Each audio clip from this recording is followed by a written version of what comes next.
These are the questions. I think I answered one of the questions for the teenagers a similar way. Next week, my child has to go to school, but she's having some kind of an anxiety and not wanting to go to school. And she's so stubborn that she doesn't want to attend school. I totally understand that. There are several parents reaching out and asking these questions and saying, my child has got comfortable with home, has got comfortable being inside the room, attending the online virtual classes, but now going to school. There is going to be a certain level of social anxiety. Yeah, there's going to be. So, what do you do? Three things. First, spend time with your child and speak excitement. Say, hey, this is great. We need to meet people. It's good to meet people. We should always be with people. God has made us to be social people, right? Bring that excitement, motivate them. That's one thing you need to do even before the school starts. Even before the school starts. It might be even good for you to take your daughter, your son with friends who have children and maybe get them into some social places where they can get acclimatized and things like that. It's very important. That's the first thing.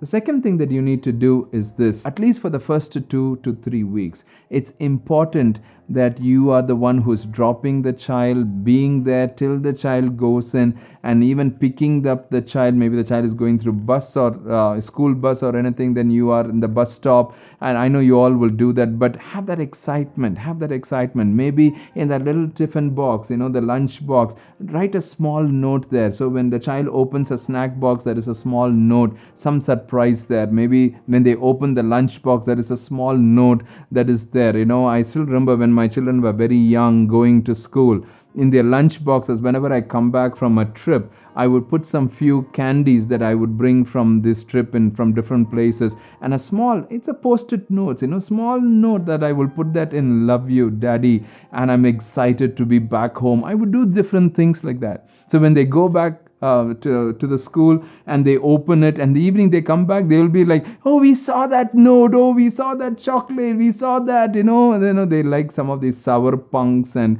some jelly beans and all of that. So I would bring that and throw that in. Do some things like that, put that into the tiffin box so the child actually feels more comforted even when he or she is going to school. 3, the first 1 hour or 2 hour the child comes back from school, you need to be available.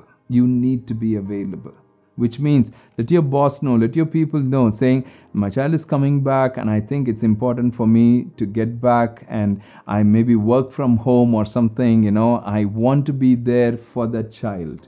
So when the child comes back, somebody, I'm not saying both the parents need to be there, somebody, maybe the grandparents, maybe, the father, maybe the mother, somebody who is there talking about how was school, how it was, what are the different things that happen. Let them share. And more they share, their anxiety levels will decrease. So within 1, 2, max 3 weeks, their anxiety levels will really come down. The schools are taking a lot of efforts. I recently did a whole training for a school, and I was realizing the school has taken a lot of efforts. The teachers personally have made a welcome card for each of the child.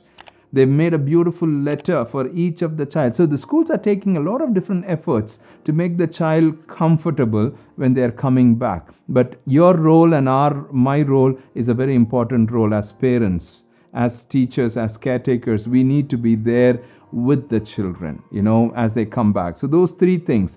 And within about 2 weeks, 3 weeks, the child will settle down and things will start rolling. Thank you so much for sending your messages. Thank you for being very honest, being very transparent. Continue to shoot your questions to that email, askgeorgeuncle@gmail.com. Thank you.